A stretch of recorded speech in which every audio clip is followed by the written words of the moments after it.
আছেন সবাই? আশা করি আল্লাহর অশেষ রহমতে ভালোই আছেন। আজকে আমি চলে এসেছি আঙ্গুরের গার্ডেনে। আমি আপনাদেরকে আঙ্গুর দেখাবো আজকে ইনশাআল্লাহ। এই যে দেখুন, আঙ্গুরগুলো এখনো বড় হয়নি, গার্ডেনটা এখনো রেডি হয়নি।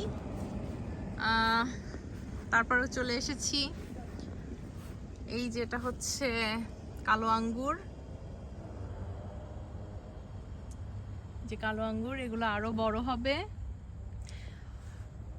প্রচুর বড় এরিয়া, অনেক অনেক অনেক বড় এরিয়া। এই যে দেখুন ঝুমঝুম করছে আঙ্গুরগুলো, যে কি পরিমাণ সারি সারি আঙ্গুর ধরে আছে,